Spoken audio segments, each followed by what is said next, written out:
Ladies and gentlemen, hello and welcome to Unit Lost. I am Stylosa and I'm back with another glorious Overwatch kind of mini news roundup video. We're going to cover a lot of subjects in this video, but the first subject we're going to cover is a subject which is close to every Overwatch player's heart, and that is the punishment system in competitive, because there are further enhancements coming to this system. So we have this official post on the Blizzard forum, so let's go into detail on this and explain what this means. So we've got this.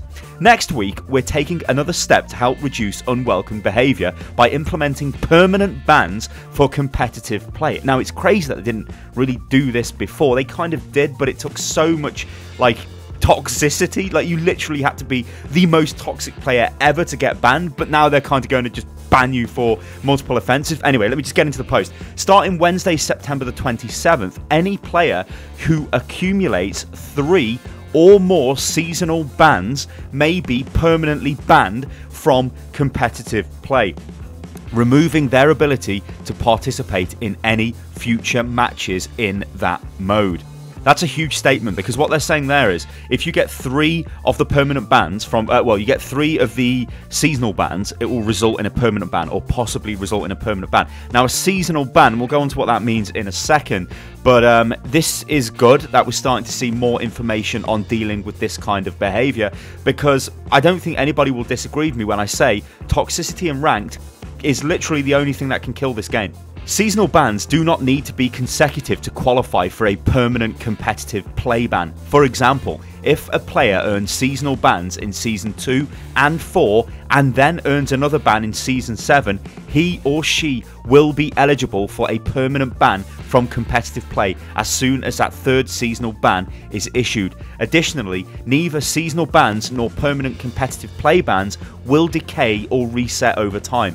Once an account is permanently banned, it currently cannot return to good standing. So what that says is, if you've received any of these seasonal bans, now a seasonal ban is not like you've had bad internet so you've disconnected from the game and you get a 10-minute ban or whatever the hell it is, right? It's not that. It's when you've repeatedly left games. It's when you've been repeatedly reported and all of that stuff. You will get banned from that season of competitive play. Now, it has happened to people with bad internet and people with bad computer hardware, but at the end of the day, if you're repeatedly disconnecting from games, and it's like the 10th time this has happened, then that really is your fault, right? There's only so much you can blame on your ISP or blame on your hardware. At that point, surely you should be trying to fix that, because it's not only your time that you're ruining, it's everybody else in the game. So it's only fair, really, that you do get punished for that. But what this is saying here is, even if you got banned in Season 2 and then maybe got banned in Season 4 and then you get banned in Season 7, you will still have 3 strikes there against your account, and then you will be possibly eligible for a permanent ban. Now, we don't actually know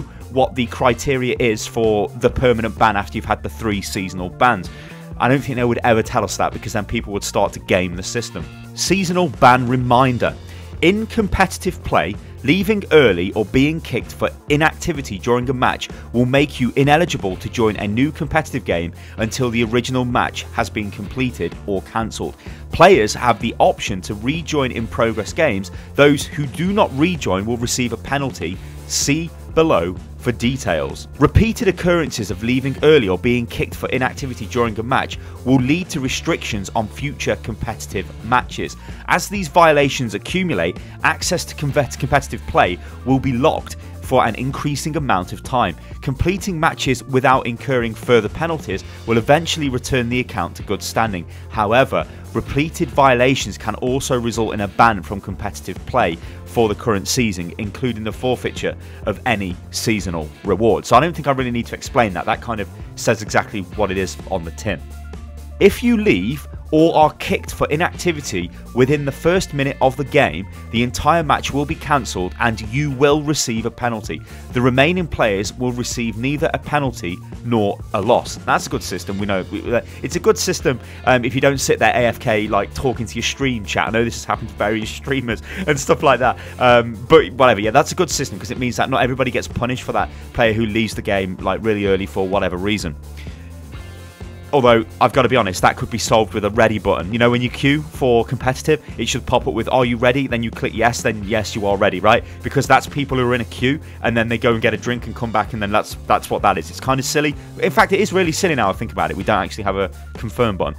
Anyway, If you leave or are kicked for inactivity after the 1 minute mark, you will be given 2 minutes to reconnect or rejoin the match. If you return, the match will resume normally. If not, you will receive a penalty and the remaining players will be given the option to leave without receiving a penalty, although they still receive an in-game loss. So pretty much the same, but we do have there confirmation that it is actually 2 minutes you've got to reconnect if you disconnect 1 minute into the game. Okay, so that kind of sums up the permanent competitive bans, which are coming on the 27th of the 9th. So this is like imminent. This is 6 days away if you're watching this video today. This is good because this means we've got that there are more systems in place now to stop players from being toxic, to stop players from ruining the competitive experience.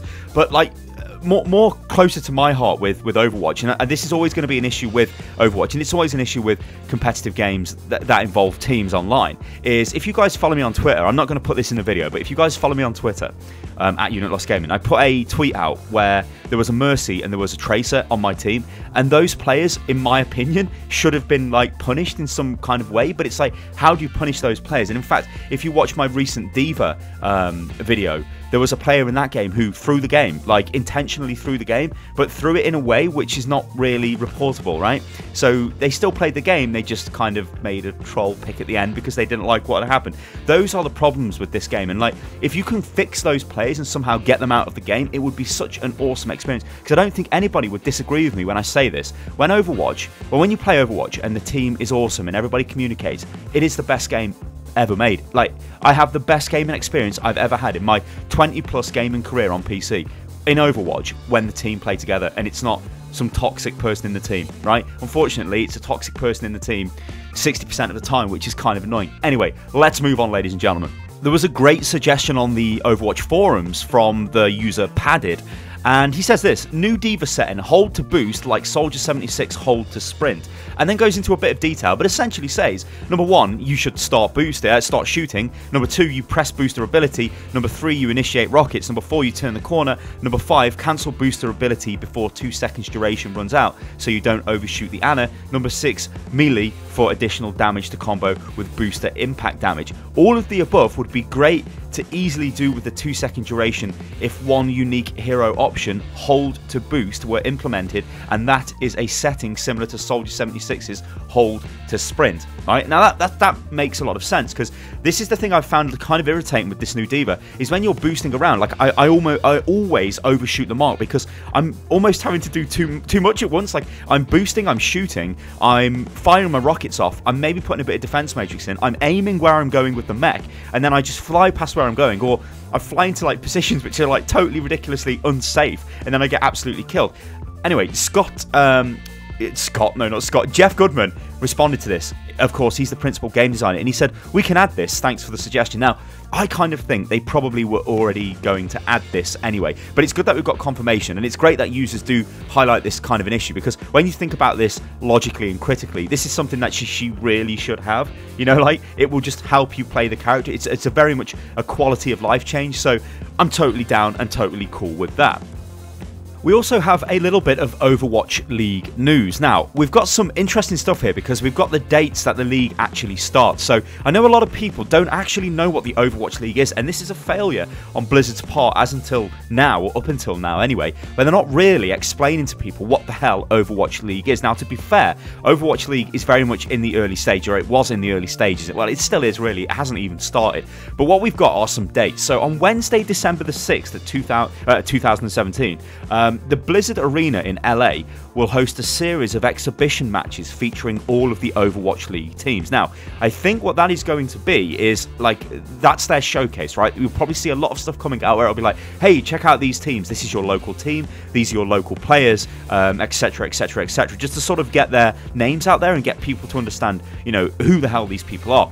But more importantly, the first season kicks off on January the 10th, 2018, and it will go straight through into June, and there'll be championship playoffs and finals in July. Now, I'm pretty sure for the first season it's all going to be in LA.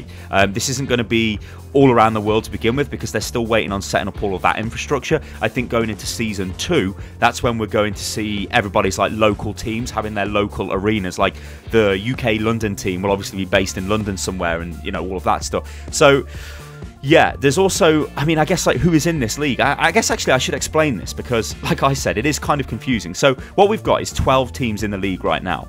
Now, apparently, they wanted 14 to begin with, but they've only managed to secure 12. 12 is still a fairly decent number, but they are looking to add more teams. Now, for any Europeans out there is one European team. And you will notice as I go through this list, most of them are American. So we've got, in LA, there's actually 2 teams, but the first team we've got in LA is Immortals. Then we've got another team in LA that we don't actually know the name of, but that's owned by Stan Kroenke. Now, he is an extremely wealthy American sports billionaire kind of entrepreneur guy who buys teams. If you're from the UK, he owns Arsenal Football Club, which is kind of crazy. He also owns a load of American football teams and stuff like that. In San Francisco, you've got NRG. In Miami, you've got Misfits. In New York, you've got Wilpon. Again, that's not a team name. That's just like an ownership. Boston, you've got the Kraft Group. In Seoul, you've got Chow, who is I think he was something to do in Silicon Valley. Basically, this guy with like no esports experience, but obviously a lot of money is invested in Seoul, and they have the Lunatic High team. In Shanghai, you've got NetEase, which is the company that run Overwatch in China, so that's kind of strange. In London, you've got Cloud9. In Philadelphia, you've got Comcast. And then in Texas, in Dallas, you've got Envious, and in Houston, you've got Optic Gaming. So you can see it's very heavy American bias, which is like, hopefully we'll see more teams to do with this in the future, and hopefully we'll see more information as well, because it still is, we don't really know what's going on. And finally, ladies and gentlemen, it would seem the Overwatch Twitter account has reduced itself to filthy memes. Check this out. Now get ready for May on Hay, Hog on Log. Yeah, do I even need to go on? So people were confused with this. They were like, whoa, what is this? Are these like new skins, new heroes that are getting reworked?